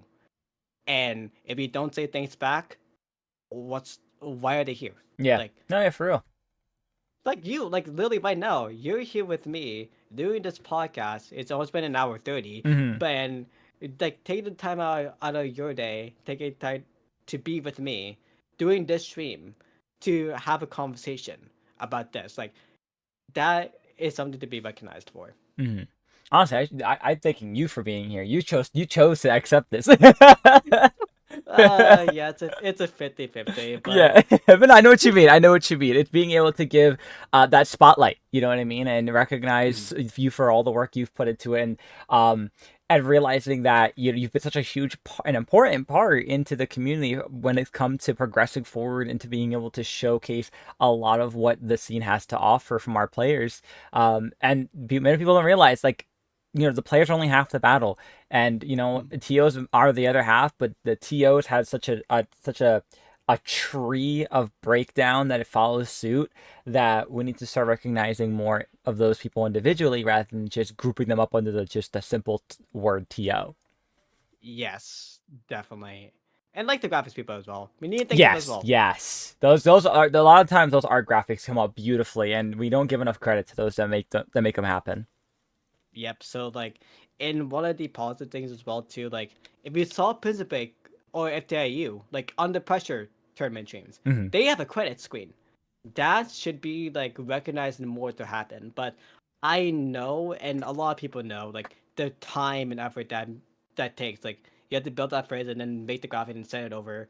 That might be like taking more time for weekly. So it's understandable why it doesn't happen, but that's where the commentators come in to say thanks. And that's why like during the end of a season for a like league or stuff like that, Hmm. that's why we have the credits. Yeah. Like yeah, that's how you recognize people is by saying thanks and doing all that by having credit screen. Like being recognized like that is a good way to help out and be appreciative for the streamers and the staff.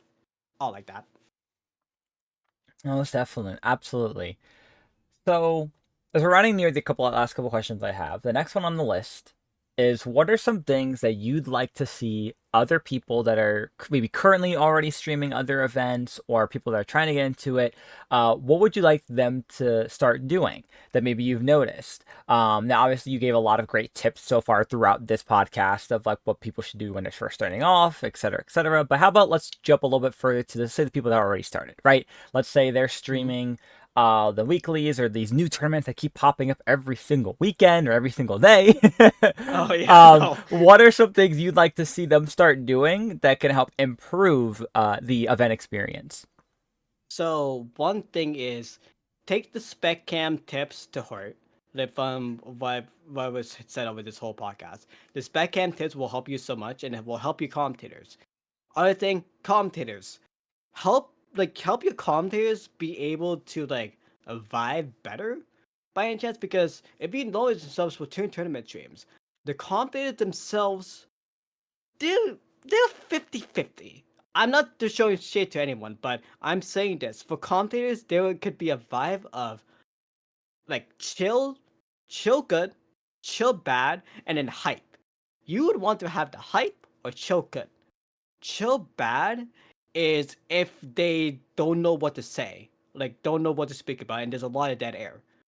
If you have someone like those, have tips, like have them say something or like give them tips to say something. Or honestly, like if you're not shy enough, just have your mic on and be Mm-hmm. able to talk with them at the same time too. Because a weekly, honestly, it's a chill environment. Honestly, like it's a weekly. You come back every week.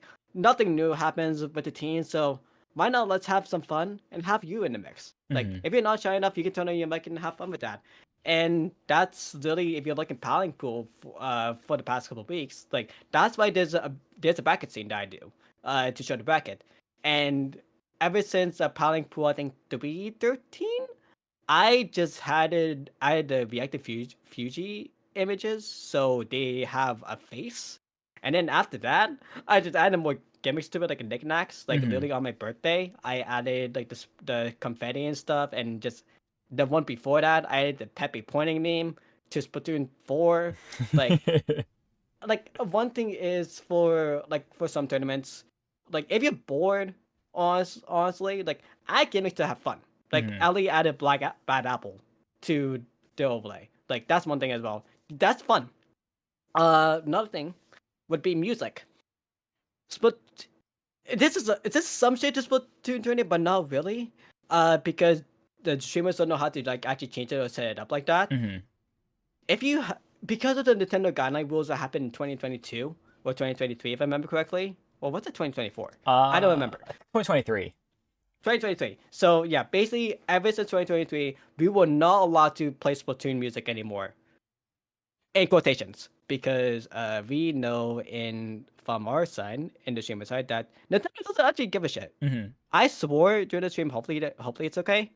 But it should be, right? It is Uh, okay that I swear. yeah, you're fine. Yeah, yeah, that's all good. Okay, then okay, good. Then yes, Splatoon. Yeah, Nintendo doesn't give a shit because they have so much stuff worried on their back right now, like the Switch 2, that they cannot really focus on a Splatoon stream or like a tournament weekly. That really you can't play Splatoon music again. But still don't do it because there's so much better music than Splatoon music because we're so bored of Splatoon music already. So like, really play other music, download some soundtracks from YouTube or something like that and just play it. Mm-hmm. Play your own music for fun. Because Splatoon music gets boring. We have now allowed access to play any other OSTs from all the game franchises that we like, that we most likely downloaded from. So yeah, play those. So you have a good experience for yourself. Others might have a good experience from themselves recognizing the music and saying like, oh, that streamer has good taste. So yeah, that's one tip as well. Change the music. Another thing, replays. If you have a stream deck, or yeah, if you have a stream deck, that'll make your life so much easier. Mm-hmm. But if you have a keyboard, that still is a good way to start replays because you can add a macro to do a replay and then have a replay system on there. Now, replays are a double-edged sword as well because there's two different type of replays. One replay is from like what you see from Ludi Tonight and from Under Pressure, doing one 30-second clip using a macro called the Instant Replay plugin. That is a 50-50 plugin that works because for some people it doesn't work as well, and you still have to do it manually.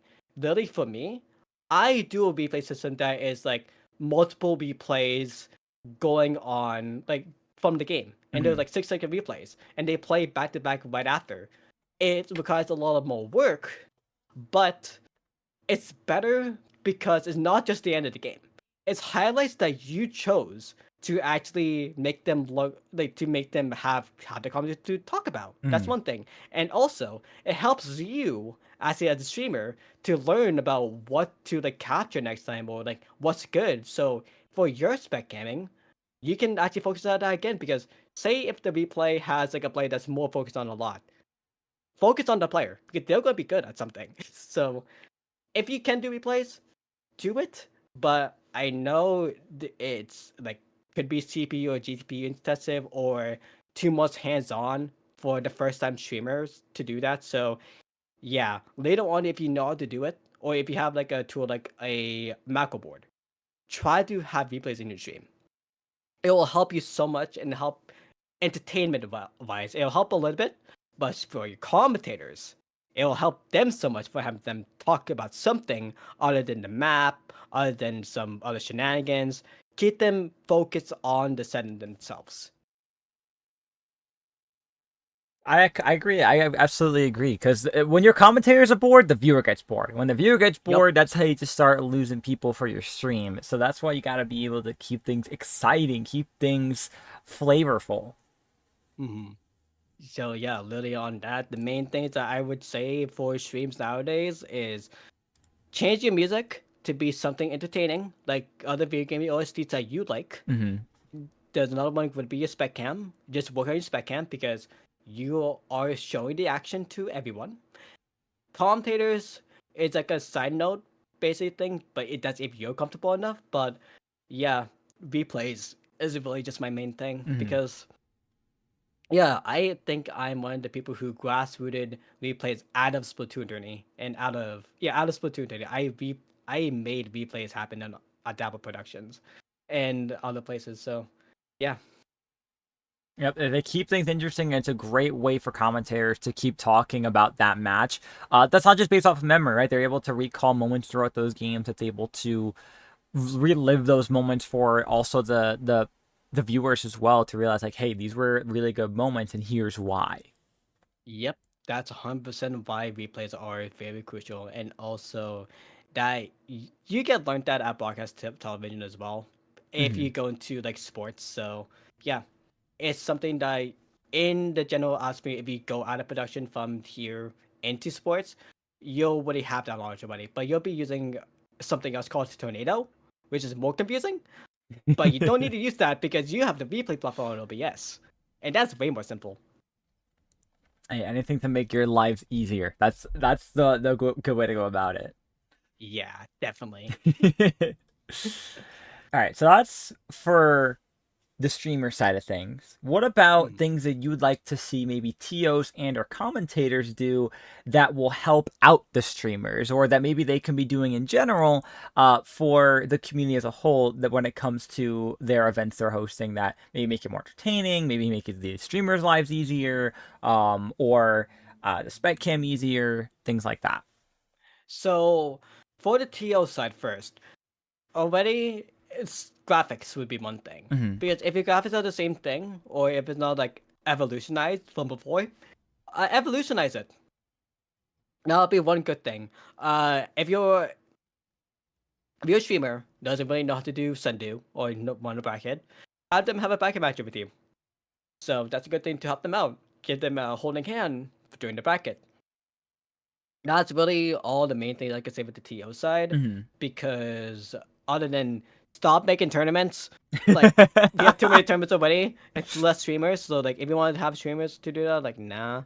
Like and also one thing as well, let the streamers have breaks. So like for weekly, let's not make it a weekly. Like let's not have streams weekly. Let's have it bi-weekly if it's only one streamer. Like or let's try to have a swap of streamers every time. But if the streamer says yes, like yeah, go for it. But honestly, let like the streamer that streams every week, let them have a break. like if there's no streaming and if there's no commentators by the time they say yes to it, like just take the week off. Like Mm-hmm. let the streamers and let the commentators who does weekly every time have a week off.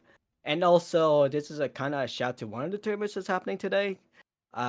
If there's no commentators in 24 hours, or you put a commentator listing out 24 hours before, there's a high likely chance you will not have commentators. So be sure to have commentators like listings like 48 hours before, 72 hours before.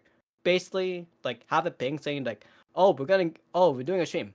We need commentators like a couple days before. That'll help you out so much. IPL Dapple does that, so that's goes on them. But for your grassroots tournaments, you'll need that to be efficient. Mm-hmm. Now for commentators, because again, we're both commentators ourselves. But yeah, we're both commentators ourselves, and we both have our own vibes. Yeah. One thing in vibe wise we want to know, or that you would want to know, is don't be a passive commentator. What do I mean by passive commentator is you're shy, you don't really say as much. Like, you do not want that on a stream. If you see that on stream, or you see someone that does have a lot of game knowledge, there is two ways to counter that. One, have a extroverted commentator with that passive commentator, so they will be the carry. Or the other way is really just for the other commentator, if they're like neutral to aggressive commentator, aggressive is the extrovert commentator, have them lay questions to the passive commentator to let them feed like their way into being able to talk out more, being able to say things. But you will never want to have a passive commentator with a passive commentator. Mm-hmm. Like two people who doesn't really know what the game is or what to say. Because if you lead that to happen, and I have experience with that during that time, I am just like, what the talk, say something. I literally like I genuinely am uninterested, and I Mm-hmm. literally just take off my headphones and just watch the video on the side, and just have Just it have on it open. autopilot because Yes. Yeah. yeah, because if they're not entertained, like if your commentators are not entertaining or they don't say it as much or they don't know what to say, you really just there to just join the game and that's it. Mm-hmm. So for the commentators out there who are passive, who like doesn't know like if they doesn't know how to speak as much, be just try something. Say Mm-hmm. anything. That's really the main thing that matters. And if the other commentator helps you lead you into a way to say something, like keep that going. Like keep that vibe going. Even if you don't know what they're saying, just try to take out keywords from what they say and follow from that. Because that's how a commentary should go. A commentary should just be a conversation, from what Mm-hmm. a lot of people say, like Rose does. So yeah, if you have a commentary like a conversation, you're good there because you're just talking. You're Yeah. just talking about the game. Now for the commentators nowadays, if you're super serious, don't be. Mm-hmm. Like like you can be super serious in like a major setting, like the LCS is good, like Riptide stuff like that is good. But if it's the group stage, day one during Riptide or LTC, you don't need to be serious. You you don't need to be super monotone. Be like a little bit expressive because you're literally just there. You're already known as a commentator, most Mm-hmm. likely. You get to say stuff. You get to be your own thing. You're your own personality. And obviously, Cactus, you have your own personality. You have your own kind of vibe. Mm-hmm. Hammy in chat, Hammy has their own vibe. Like literally, as well, like Visu, who did a commentary for the and SE a long time ago, and for Padding Pool a long time ago as well. They literally came in to do a commentator once and they were fine. Genie from a long time ago, Toronto commentator, had their own personality as well. Yeah. Like, try to have your own personality in commentary, and that will help you a lot. And also, same time too, again, don't be super serious all the time.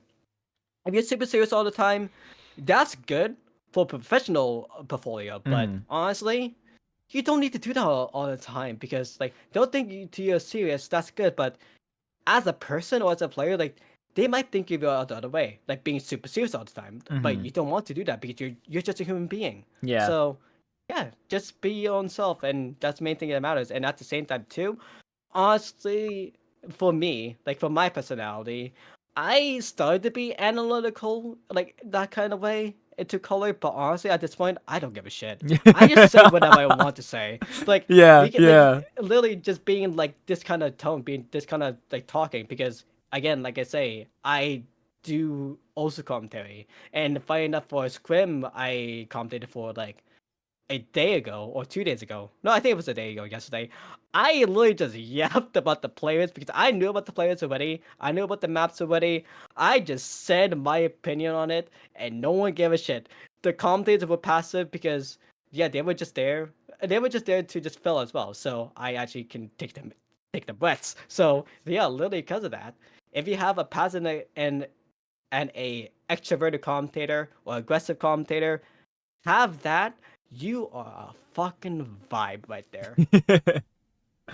Yeah, no, absolutely. And like I could speak to that like of starting off on one play style and going to or sorry, commentary style to another. I used to be very colorful with my commentary, but I've switched to kind of being like a little bit of colorful but also analytical a little bit more when I commentate if there's certain things I'm noticing. And I think that just has to do with like depending on who I commentate because sometimes they'll have a moment where it's like they're being very colorful and saying what's going on. So then I'll switch off and be like, okay, let me talk about like what the defensive team needs to do, what the offensive team needs to do, depending on what I'm seeing on the screen. And I'll just keep switching between those two.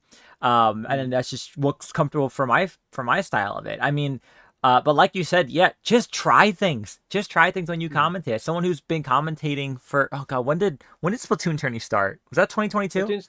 That was in like 2022, yeah. Okay, yeah. So someone who's been commentating since the start of Splatoon tourney, since that was my commentary breakthrough.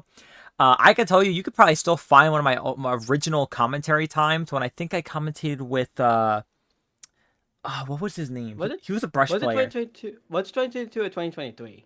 I want to say it was like end of 2022, wasn't it? And 2022 going to 2023. Yeah, Yeah, most likely like that. yeah. Yeah. But my commentary Brush was just player. so bad. It Oh was yeah, just no, like they, it was just they like saying what I saw on the screen, but like it was through that though that I was like, okay, like I heard what the other person with me was just saying, and I was like, I might just say whatever then. And from yeah. there, I just kind of you just build your own style. You know, you can't be afraid of like just like trying to be perfect all the time. Just the one thing just to remember is just don't curse. That's the only thing. Yeah. That's it. Don't Yeah. talk, don't curse, Yeah. and don't talk bad about the players. That's all you have to Oh, do. yeah, I might have missed that last up a couple times, and that might be the reason why I got banned from comedy from one tournament or one organization. So yeah, But yeah, but uh, regardless, you know, yeah, it's one of those things you can learn with time. And you know, Hmm. if you there's a lot of people I always see too that always want to get into commentating at lands, whether that's a major or a local, and sometimes they don't really break through that barrier yet. And a lot of times it's because you got to work on your portfolio for that, right? What are yeah, online events you're going to commentate for? For me, I started with Hmm. Splatoon tourneys literally tonight. From there, I was able to Hmm. move on to, day one Loinks. I moved on Yeah, to the Squid Junctions, the most weekend tournaments in general that I could find. And Hmm. then from there, over time, the more I was commentating, the more I just submitted applications for lands I was going to, and eventually, one day it happened. You know what I mean? I was like, yeah, they were like, I think it was an LTC or a Riptide.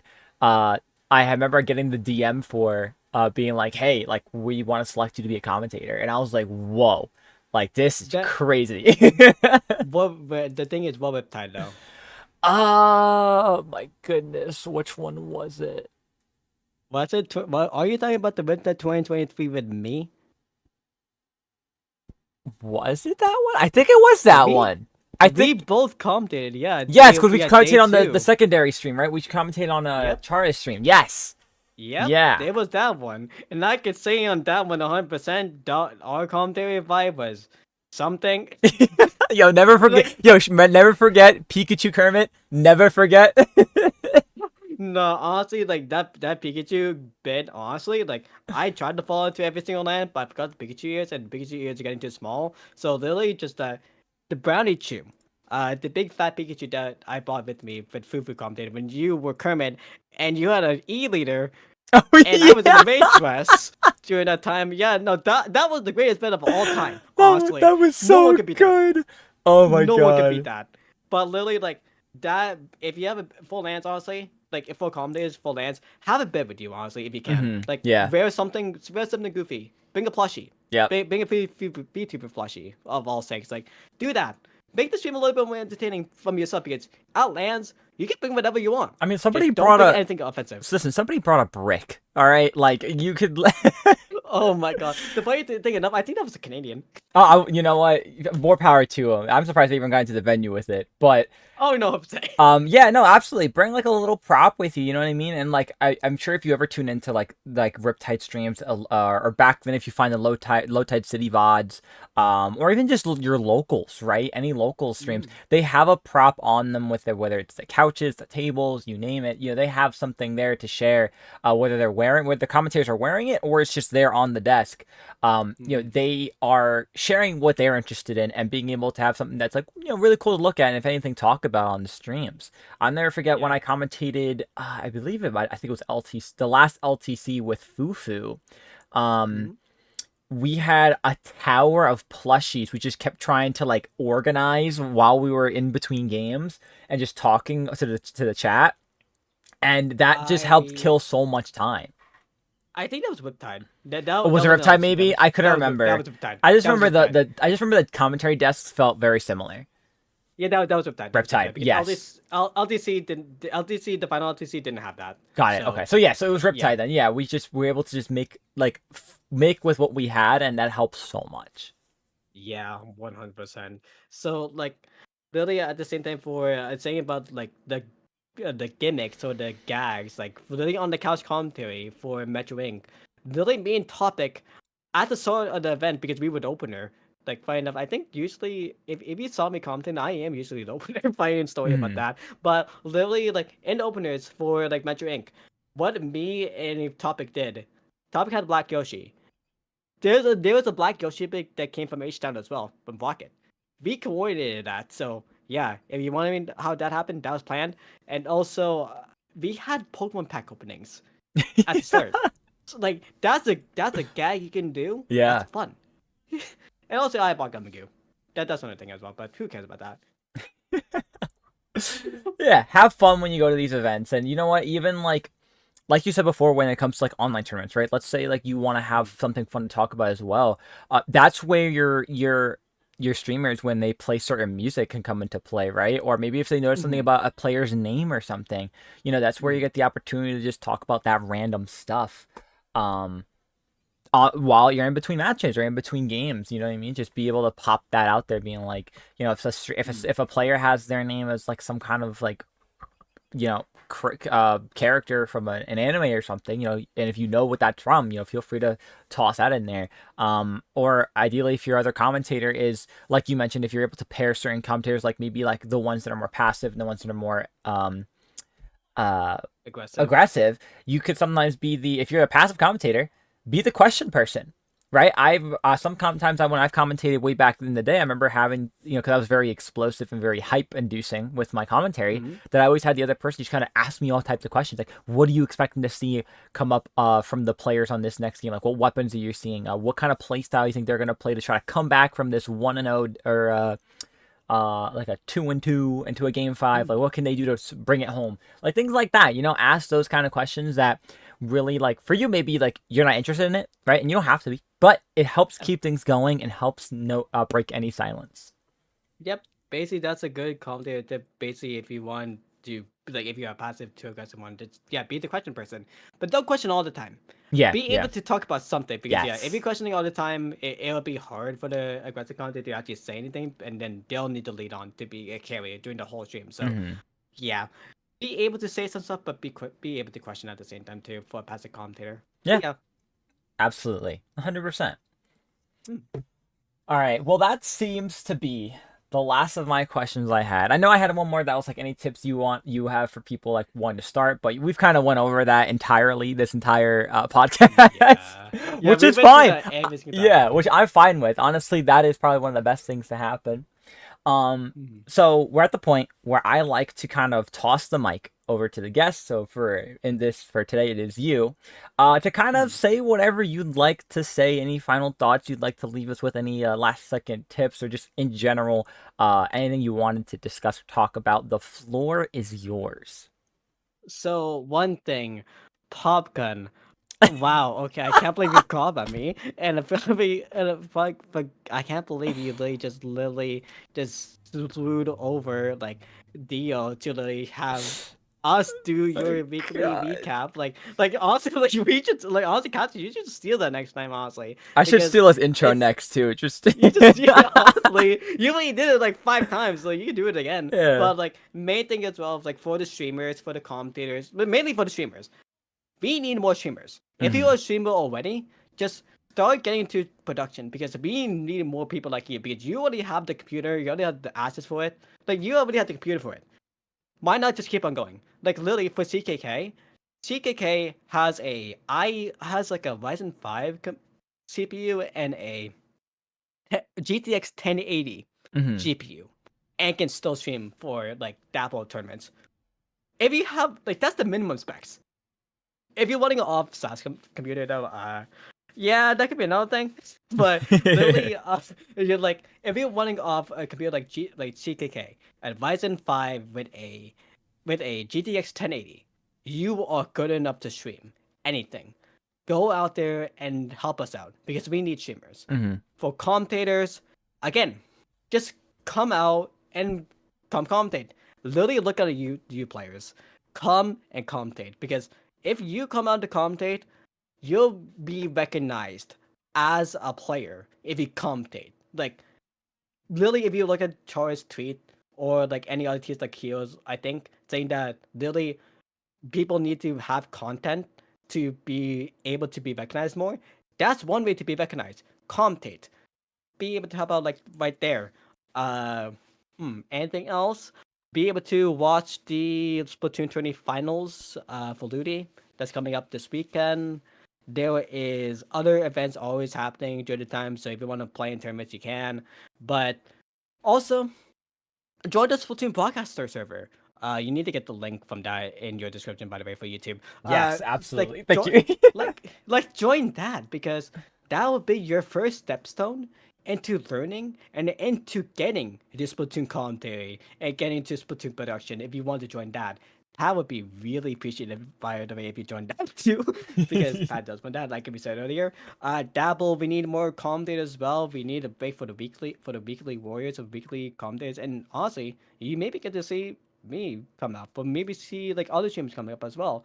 And also for the for the OG streamers and commentators, like thank you for your service because you've helped us bring a stepstone to where we are today. And again, I can always just shout out Ellie, JPEG, Ink Fair, and also Falco for helping make the, the Splatoon tournament environment streaming wise to where we are today. And also shout out Jub, and also shout out the Moo, even though the Moo is retired now, and Jub does only LSL, that I think is slowly giving some of their like praise to I think Wings, who does stream for Splatoon 20 as well. So yeah, like there's just slowly is a branching like arc now for streamers that we are branching out to get more streamers, and also as well in the other sense of literally just me, you can find me on Julian. I'm gonna try to make tutorials about how to stream soon enough, and that'll be fun. And also, I'm trying to just rip your guts as well, Cactus, because I made the Chillcast. So I'm so yeah. If you want to hear more podcasts about production people, I've listened to that soon because that'll be popping up somewhere soon enough. You'll find on my Blue Sky on Blue Sky. Joanne51 is on my Twitter. I kind of post there. I don't really post there as much, but really, I might go back into Splatoon Gmod art again, which has a whole story on itself. But really, nowadays, because people know stuff like Blender being looking good again, and that kind of fire with Gmod as a film is kind of burning down, I'm feeling inspired to do art again. So yeah, if you want to see some Gmod art, most likely you'll see it there. And for me streaming, you find me streaming again in most likely every tournament known to man. Soon enough because of that. Uh, equals sense to keep every stream consistent to look well, but also at the same time you can find me streaming on Joanne too, where I stream whenever I am free or whenever I actually play in a tournament. And but also mainly find me playing Osu. on 6WC4, hopefully, because I'm going to try to represent Canada, and I'm still a 6 digit after 7 years. And I'm actually trying to be a hidden player. I'm actually trying to get on the 18 this time. But yeah, you'll mostly be finding the streams on the OSA category. If you see it, I stream on there too sometimes. But really, the main thing is in the sense of streaming and for streaming and commentating, and also even TOing. Like, if you just go out there and try it, like try to get help, like I try to ask for help, like ask how I could do it, like to any streamer. Well, depending on the streamer, depending on the commentator, Mhm. and depending on the TO, if you ask for help, they will help you out, and they might give you the slide into literally try to do it as well. And definitely try to do it at a LAN, because at a LAN they need volunteers. Streamer, commentator, but commentator is a maybe, but streamer and TOing for pool manager, that is your chance to volunteer and help us out. That is your main thing to get your ways to slide into the door into Splatoon production. Such amazing advice and an amazing closeout from you, Jorian. Thank you so much for not only coming onto the podcast to discuss everything that we've been talking about for the past 2 hours, but just in general, giving so much great information that a lot of people can use, not only for themselves, but maybe lend information to other people. And people can always come back to this and watch back and get that knowledge. But also, thank you for all that you do in this community. Truly, you are one of the greats in the production side of the scene. And honestly, there's a lot that wouldn't have happened if you weren't here to really lead the way and create the path for many people to follow suit. So truly, thank you so much. That's, of course, all that I have, and that is the closeouts from you. So I want to once again thank you so much for coming out, and thank you all for watching or listening, I should say. Right, this is a podcast. You listen to this. Yeah. But also, we forgot to shout out. Thank you, Alice and Pinky, for helping set this up to actually happen for you on the Cactus Bash to actually make this a thing. Because we're at 33 episodes now. We 30, are 30, 32, 32. 32. Yeah, 32 episodes that happened in basically a year and a half. It's still consistent on this channel. So yeah, thank you, Pinky and Alice, for letting this happen to be a thing and making and having access to be happening on the Dapple dashboard that us streamers on the Dapple side can steal for the Chillcast. Hey, hand in hand, we're all helping each other one way or another, right? Right? Yep, Yeah, yeah. 100%. Yeah, no, totally. Oh my goodness.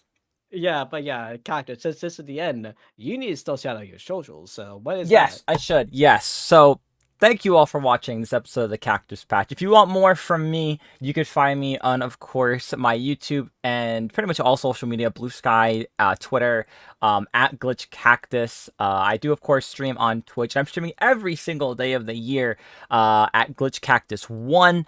That I think today is day 124 or 125. So I'll be streaming Cactus, soon. Okay, streaming soon. Thank God. Yeah, Good, dude. Don't good. worry. I know. Don't worry. I know. I'm probably gonna stream in maybe like 30 minutes. We'll see. I want to get a little bit of a dinner in me before. Well, though, Cactus, doesn't this count if you do this? It's on my channel, so I don't count it. If it's on my channel, yeah. Well, okay, fine. That makes sense. But Yeah. damn, you could just take a break sometime and say that this counts if you do a podcast. Maybe. I might have to. Yeah. It's all right. It's coming soon with when I go to MomoCon. We'll be back to having some IRL streams. Those are gonna be really fun. Oh yeah. Listen, my goal for those is as long as I can stream for at least a half hour, because then the connection I get sometimes is really, really bad. So as long as I can stream for at least a half hour on my phone, it's a success. Oh yeah, no, honestly, like if I seen the idea that you could do just an IRL stream for 30 minutes just at nearby your place, and that's it. Yeah. But just a 30-minute stream of just you sleeping. Yeah, no, it's just or just like when we get back from the day of the tournament, just be like, okay, here's what happened. Yes, no, 100%. Literally, that's a good stream. Yeah, or we'll just watch back the VOD on like the Twitch channel. That's up. Yep, that's a solid idea right there. The future is gonna be exciting, but Yes, that is all from us here. That is where you could find me. That is where you could find Jorian from his socials he listed before. That is all from us here on today's episode of the Cactus Patch. Appreciate every single one of you for watching, and we'll see you next time. Goodbye, Bye. everybody. Bye from Kermit and bye from Jack.